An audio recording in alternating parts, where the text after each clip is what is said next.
అనిల్ కుమార్ గారు సార్, చెప్పండి. ఒక 2-3 months బ్యాక్ చూస్తే గోల్డ్ ఆల్ టైమ్ హై చూసాము, 1.8 ఆర్ ఆల్మోస్ట్ 1.9. అట్లాగే సిల్వర్ వచ్చేసి సార్ చెప్పినట్టు 4.25 lakhsకి వెళ్ళింది పర్ కిలో. అయితే ఇప్పుడు కొంచెం ఆ రేట్స్తో చూస్తే బాగా పడిపోయింది. ఇప్పుడు కన్సాలిడేట్ అవుతుందంటారా? ఎట్లా చూడొచ్చు దీన్ని? తర్వాత కన్సాలిడేట్ అయ్యాక అప్ ట్రెండ్కి వెళ్ళే అవకాశం ఉందా? సో ఇక్కడ రెండు సపరేట్ అంశాలు మాట్లాడుతున్నాం. ఒకటి గోల్డ్ గురించి. గోల్డ్ వచ్చేసి ఇప్పుడు మీరు అన్నట్టు జనవరి చివరిలో $5,500 వరకు వెళ్ళింది.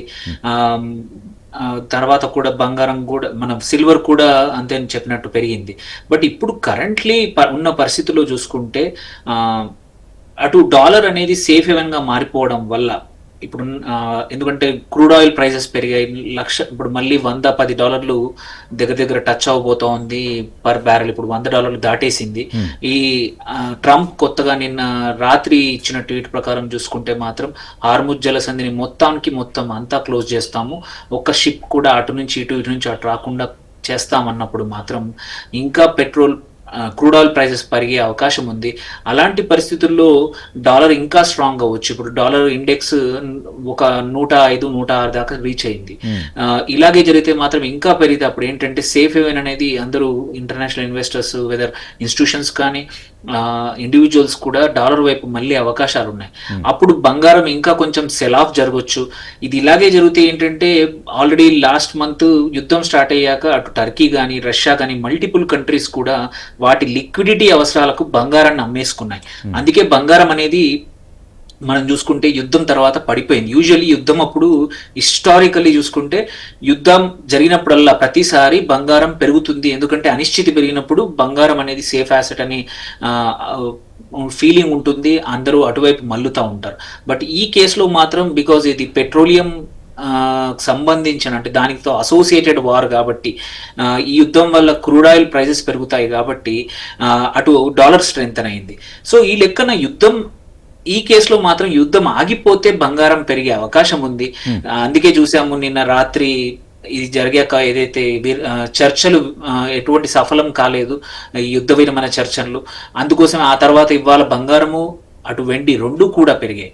ఇంకా వెండి విషయానికి వస్తే మాత్రం అది ఒకటి సప్లై అండ్ డిమాండ్ వైపు చూస్తే మాత్రం సప్లై కన్నా డిమాండ్ ఎక్కువగా ఉంది. ఎందుకంటే ఇండస్ట్రియల్ గా అన్ని వైపులా వాడుతున్నాం కాబట్టి. అదేమైనా చేంజ్ అయిందా లాస్ట్ 2-3 నెలల్లో అంటే లేదు.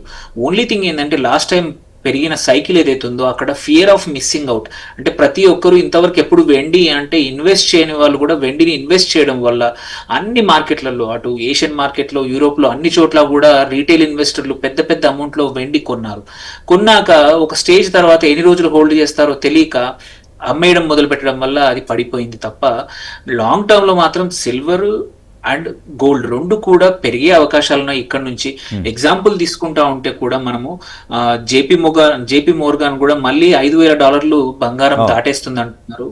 సో ఇంకొక 250, అంటే అట్లీస్ట్ 2 లక్షలు, మీరు అడిగిన క్వశ్చన్ ఇంతకు ముందు 2 లక్షలకు టచ్ కావచ్చా అంటే 26-27 చివర్లు 2 లక్షలు టచ్ అయినా will not be surprised with బంగారం అండి. Right sir. అయితే ఈ fxempire.com అనేది టెక్నికల్ అనాలిసిస్లో 2030-31 నాటికి గోల్డ్ మన కరెన్సీలో 5 lakhsకి వెళ్తుంది, అట్లాగే సిల్వర్ 20 lakhsకి వెళ్తుందని అంచనాలు ఇచ్చింది.